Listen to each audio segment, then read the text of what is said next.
Hi అండి, ఎలా ఉన్నారు? అందరూ బాగున్నారా? ఈరోజు మనం బంగాళదుంపలు గ్రేవీ కర్రీ చేసుకుందాం అండి. స్పెషల్. ఎందుకు స్పెషల్ తర్వాత చూడండి. దీనికోసం 3 బంగాళదుంపలు, 2 ఉల్లిపాయలు తీసుకున్నాను మీడియం సైజు. ఇవి కారం తక్కువ ఉన్నాయండి. 10 పచ్చిమిర్చి తీసుకున్నాను. చిన్న అల్లం ముక్క, ఒక 12 వెల్లుల్లిపాయ రెబ్బలు, బంగాళదుంపలు పీల్ తీసి కట్ చేసి పెట్టుకున్నామండి. మీడియం సైజు, మరీ చిన్నవి కాదు, మరీ పెద్దవి కాదు. కట్ చేసి అవి నీళ్ళల్లో వేసి ఉంచుకుందాం. ఇప్పుడు పచ్చిమిర్చి మిక్సీ వేసుకుందాం పచ్చాగా.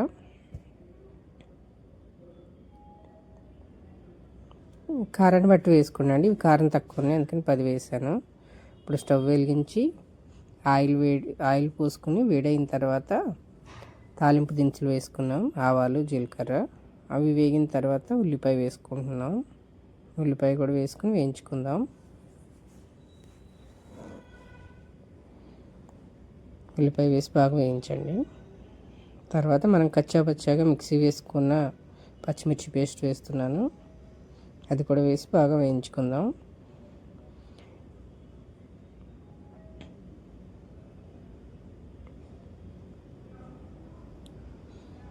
మీ కారాన్ని బట్టి వేసుకోండి. ఇందులో కారం వేయం, మనం పచ్చిమిర్చి కారమే,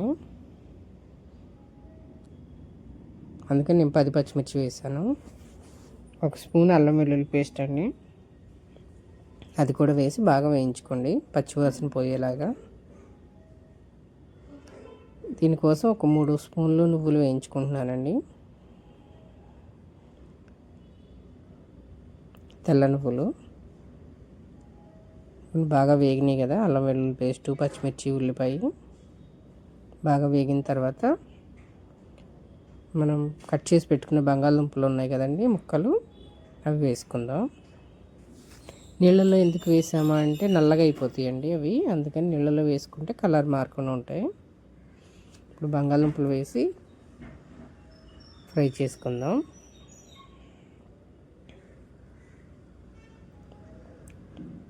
ఈ కూర ఎందుకు స్పెషల్ అంటే పాతకాలంలో అమ్మమ్మలు, నానమ్మలు చేసేవాళ్ళండి. బంగాళదుంపలతో నువ్వులు వేసి స్పైసీగా పచ్చిమిర్చితో చాలా బాగుండేది. ఇది ఒకసారి చేసుకుని తిని ఎందుకు స్పెషల్ అనేది అప్పుడు చెప్పండి మీరు కూడా. దానికోసం ధనియాల పొడికి వేయించుకుంటున్నానండి.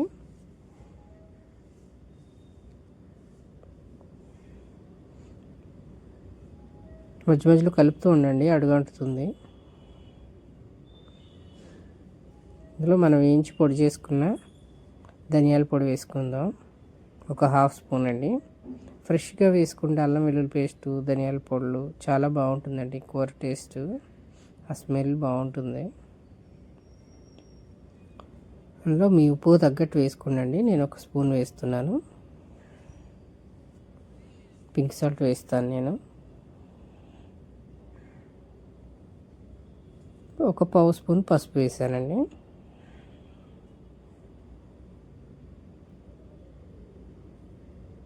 వేసి బాగా కలుపుకుందాం. ఈ కూర చపాతీలోకి, పూరీల్లోకి, దోశల్లోకి, రైస్లోకి కూడా చాలా బాగుంటుందండి. రొట్టెల్లోకి కూడా. ఒకసారి చేసుకుని తిని ఎలా ఉందో కామెంట్ చేయండి.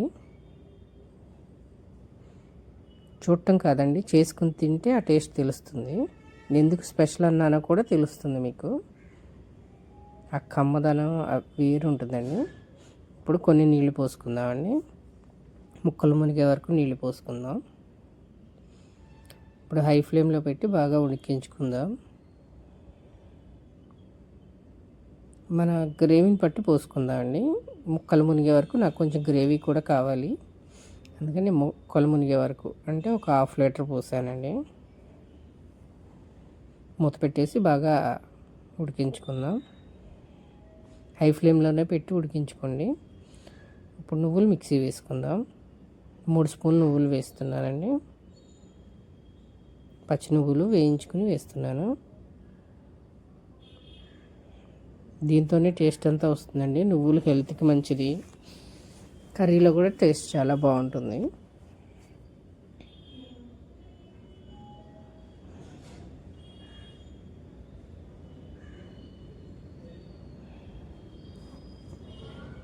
దీంట్లో గరం మసాలా కూడా కొంచెం వేసుకోవచ్చండి, ఒక పావు స్పూను. నేను లవంగాయలను దాల్చిన చెక్క ముక్క వేసాను, ఆ ఫ్లేవర్ దిగుతుందని.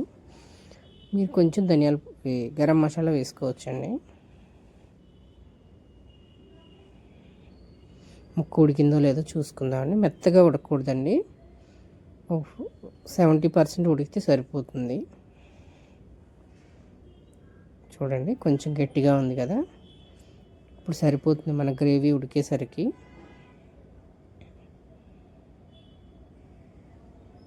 ఇప్పుడు మనం మిక్సీ వేసుకున్న నువ్వుల పేస్ట్ వేసుకుందాం. అసలు ఆ మూత తీయంగానే స్మెల్ ఉంటుందండి, వేయించిన నువ్వులు మిక్సీ వేస్తే అసలు ఎంత టెంప్టింగ్గా ఉంటుందో.